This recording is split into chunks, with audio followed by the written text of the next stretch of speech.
네, 2회 2013년 1회 2과목이죠. 1회 2과목 시작하겠습니다. 네, 21번부터 보실게요. 자, 요거 이제 익숙하시죠? 익숙하시고 제가 하나하나 전부 다 설명을 하면 너무 한도 끝도 없이 길어지기 때문에 좀 자주 나왔던 거는 간단하게 설명드리고 넘어갑니다. 그렇게 해도 이제 거의 한 30분 넘어가는 경우도 많아서 그래서 공부하실 때 반드시 앞에부터 앞쪽 기출문제부터 쭉 오셔야 이렇게 뭐랄까 순서도 좀 정립이 되고 뭐가 중요한지 반복도 되기 때문에 훨씬 더 공부 효과가 극대화됩니다. 그래서 제가 막 하나하나 설명을 못 드려도 앞에 많이 나왔던 거는 좀 빨리 넘어가야 될 수밖에 없는 상황이라 그렇게 좀 이해를 해주시면 좋겠고요. 21번 같은 경우는 그래서 수도 없이 나왔죠. 이렇게 나왔고 이제 04부터는 곱하기 5를 하면 바로 20, 05는 곱하기 5를 하면 25 이런 식으로 쭉쭉 안찌름 크기를 구하시면 된다고 했습니다. 이게 안찌름 기호죠. 요것들은 이렇게 베어링 기호 4자리로 있을 때 뒤에 두 개가 안찌름 기호인 거고 얘가 숫자가 아니야. 얘가 그 바로 안찌름 크기가 아니라는 거죠. 안찌름 기호입니다. 얘들은. 그리고 만약에 뭐 6, 3, 9 이렇게 세 자리로 있다. 그럼 요 하나만 안찌름 기우고 바로 9mm로 이렇게 판독을 하시면 된다는 것. 자, 22번. 22번도 어떤 끼워 맞춤인가를 묻고 있어요. 이게 상당히 뭐 기본적인 문제인데, 자, 축이 치수가 이렇습니다. 요 구멍이 치수가 이렇습니다. 그러면 딱 언뜻 봤을 때 이런 문제는 먼저 헐거운 끼워 맞춤인지 억지 끼워 맞춤인지를 먼저 보셔야 됩니다. 그래서 이게 축이 딱 보시면요. 축이 가장 작을 때가 구멍이 가장 클 때보다 크죠. 그러니까 쉽게 얘기해서 헐렁한 상태죠. 어떻게 얘기해도. 얘가 제일 작을 때도 30.0인데 축이 반대로 제가 얘기했네요. 축이 이렇게 돼 있고 구멍이 아무리 작아도 아무리 커도 30.01이죠. 제가 당연히 구멍이 앞에 있는 줄 알고 그랬는데 축이 앞에 있네요. 그래서 축의 치수가 이렇고 구멍 치수가 이런데 축이 가장 작을 때 그리고 구멍이 가장 클 때 이렇게 비교를 해봐도 축이 더 크죠. 그렇기 때문에 이거는 억지로 끼워지는 상황이죠. 구멍이 작고 얘가 만약에 구멍이 더 작아요. 구멍이 최소 공차를 적용했을 때 30이죠, 딱.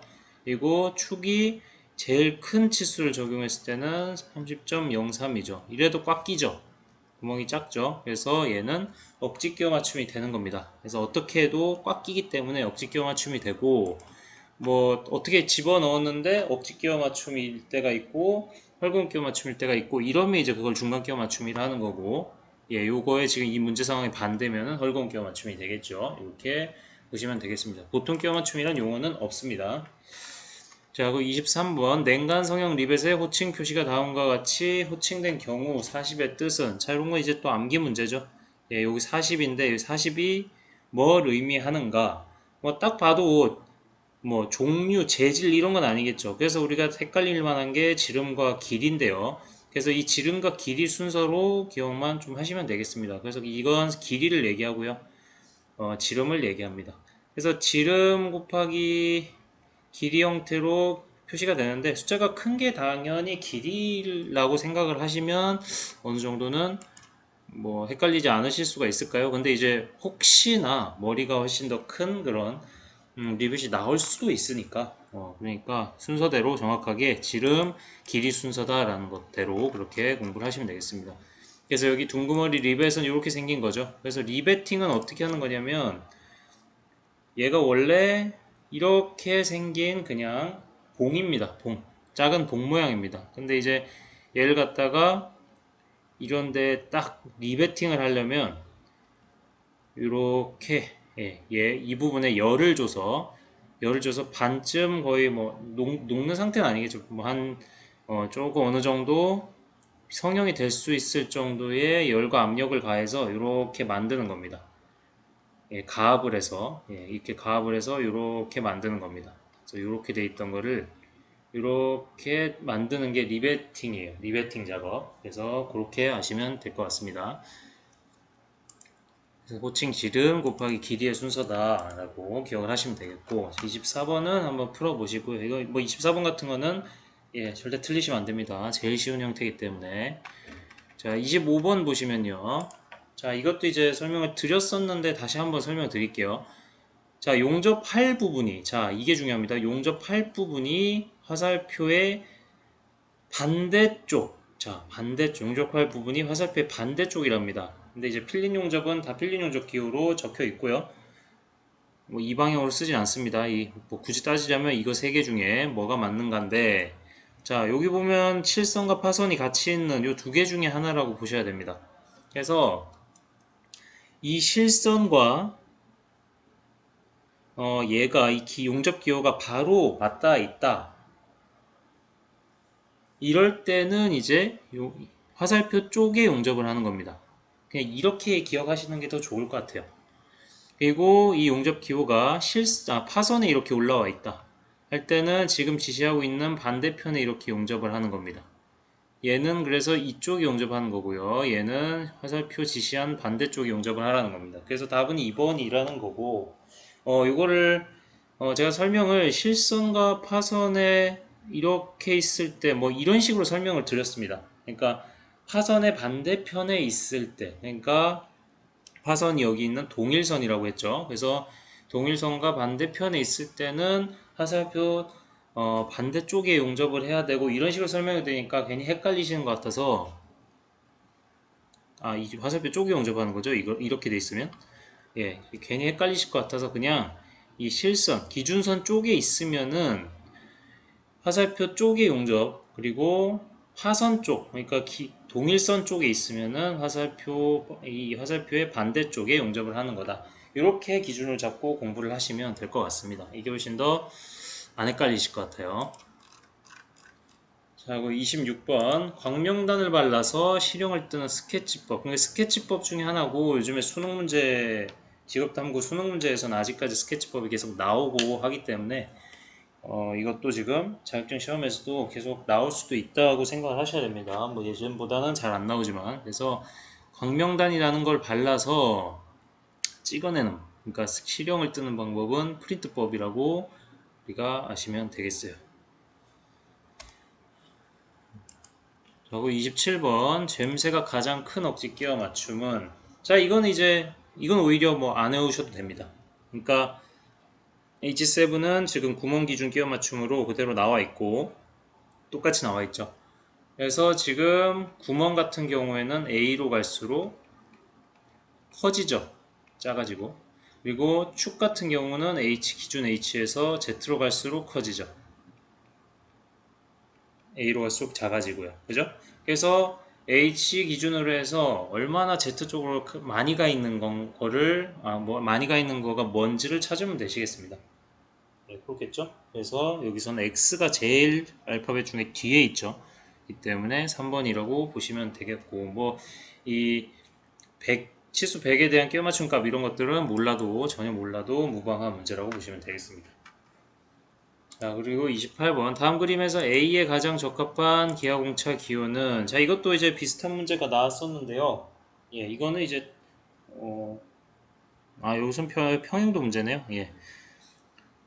지금 요렇게 돼 있고 요런 형상이 있고, 뭐 여기 슬롯 같은 게 안쪽에 있겠죠. 이렇게 돼 있고, 이 부분을 데이터으로 잡았고, 이 부분에는 뭐가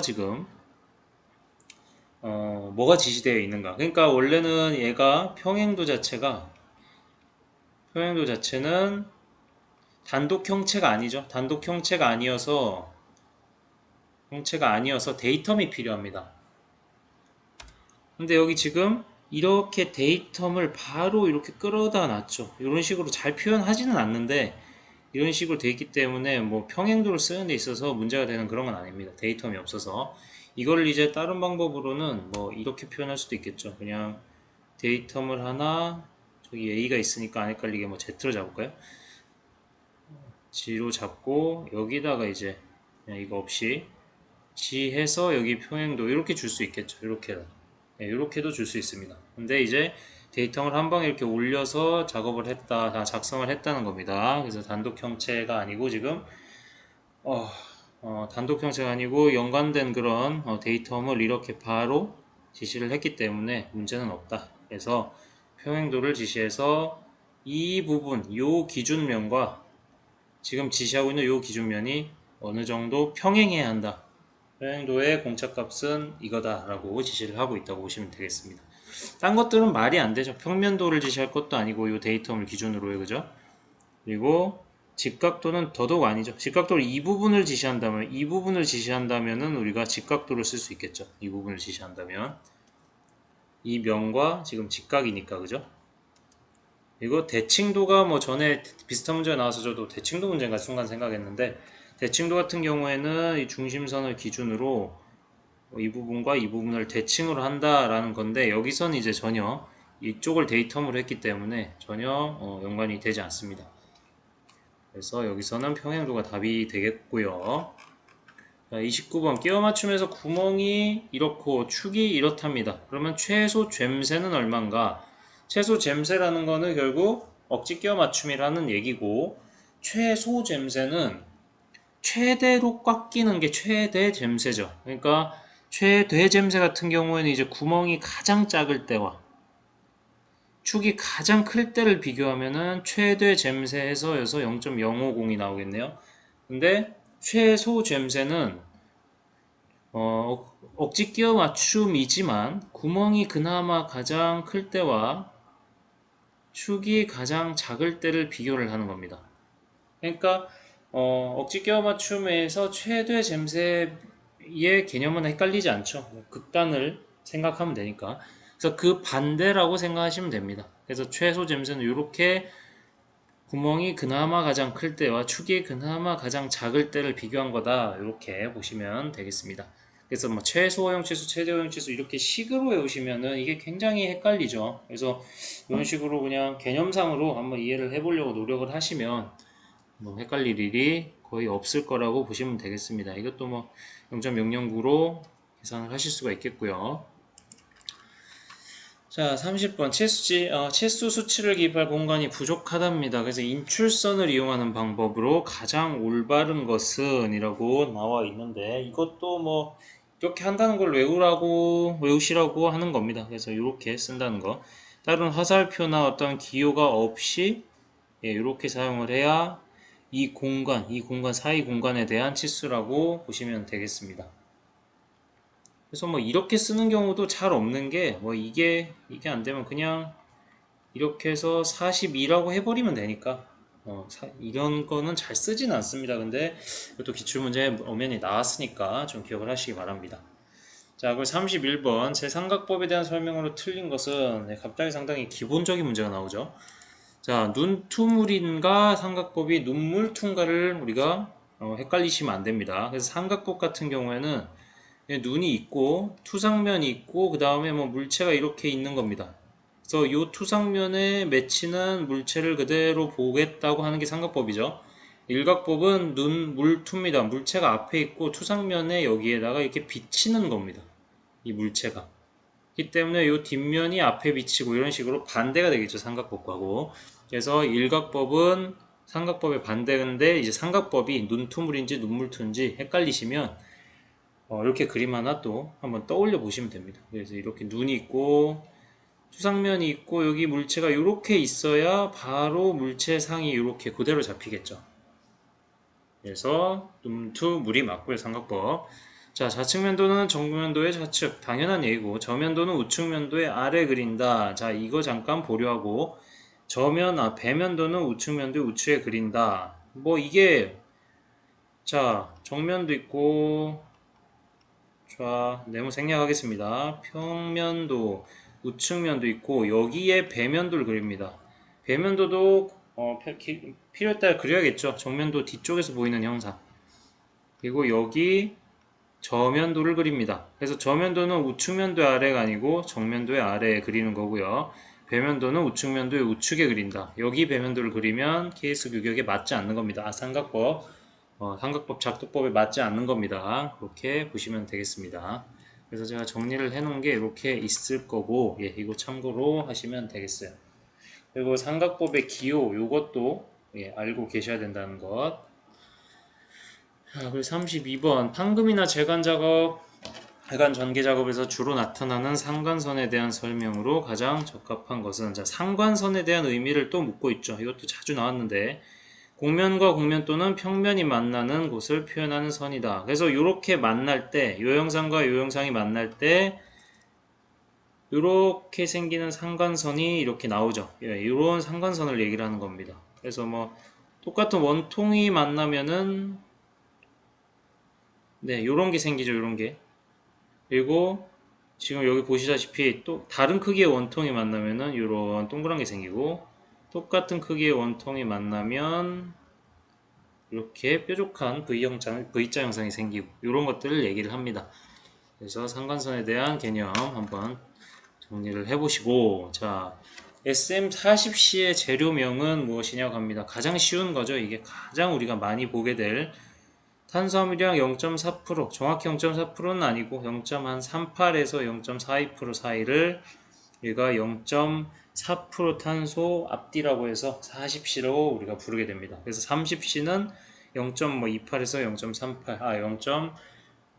0.28에서 0.32 이 정도 되는 거고, 그런 식으로 보시면 되겠습니다.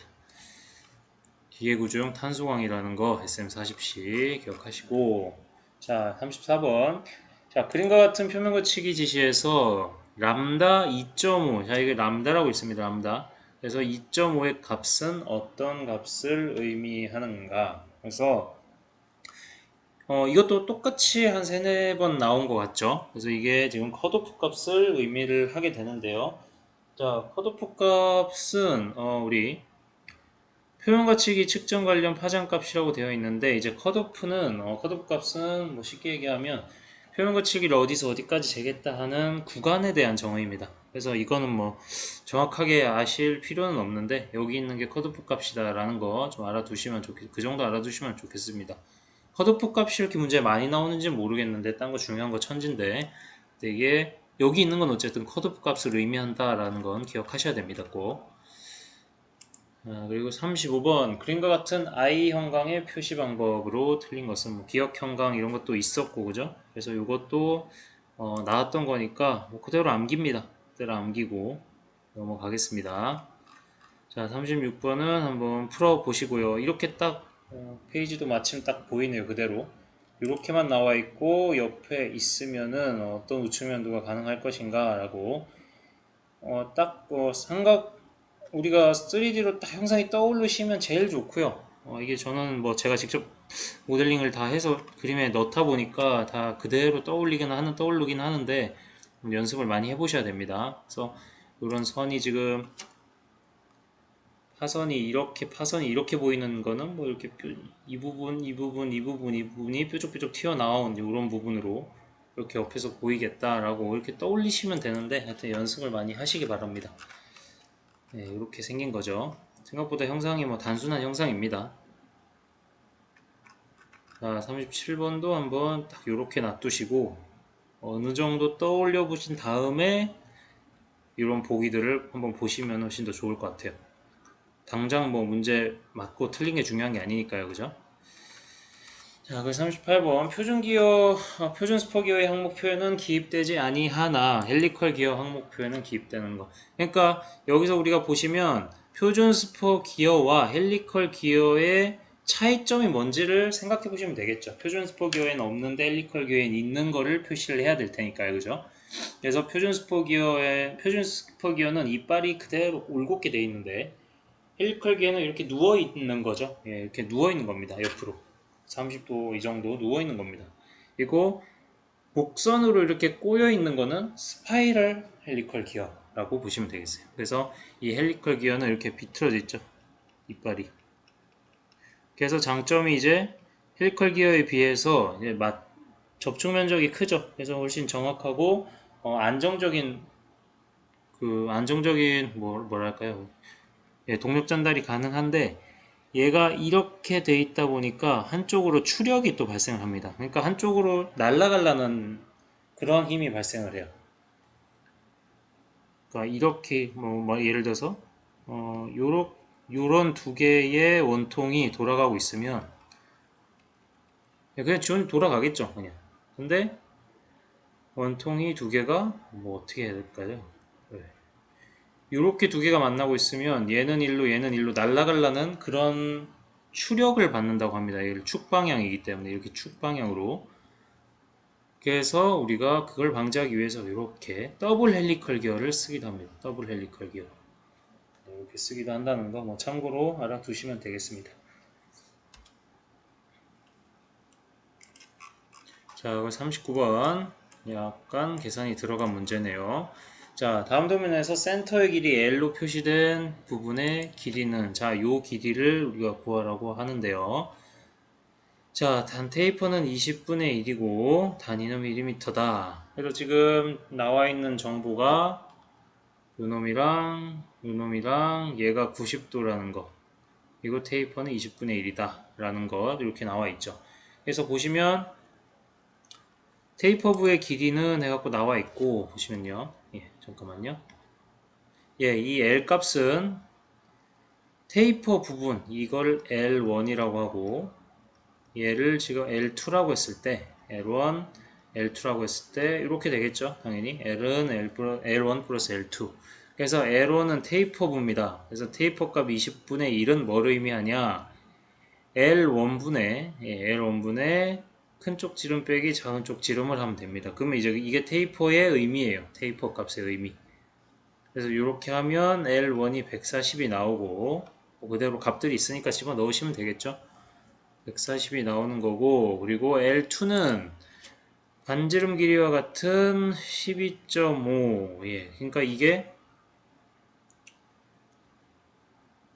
12.5 탄젠트 45도라고 적어놓은 이유는 네, 여기서 이렇게 우리가 구하면 이 부분이 지금 이 부분이 12.5죠. 이거의 절반이니까 12.5에 이게 45도니까 이 값은 이 값이 L2인데 지금 이 값이 L2인데 이 L2는 12.5에 탄젠트 45도가 된다는 겁니다. 45도 삼각함수로. 근데 탄젠트 45도는 1이죠 값이. 그래서 내로 12.5가 되므로 140 플러스 112.5는 152.5로 답이 나온다라는 겁니다. 뭐 이렇게 계산을 하시는 거고 이 지금 뭐 피타고라스 정리해도 1대1대 루트 2 이렇게 할 수 있죠. 그래서 1대1대 루트 2로 값을 계산하실 수 있는데 중요한 건 이 테이퍼 부분 20분의 1을 활용을 하실 수 있느냐가 핵심이라고 보시면 되겠습니다. 그래서 140 플러스 12.5는 152.5 이렇게 계산을 하시면 되겠습니다. 꼭 복습을 한번 뭐 한 번이든 두 번이든 10번이든 꼭 이해되실 때까지 한번 해보셔야 됩니다. 자, 40번도 쉬운 문제죠, 이것도. 그래서 한번 풀어보시면 되겠고요. 자, 이 과목은 여기까지 할게요.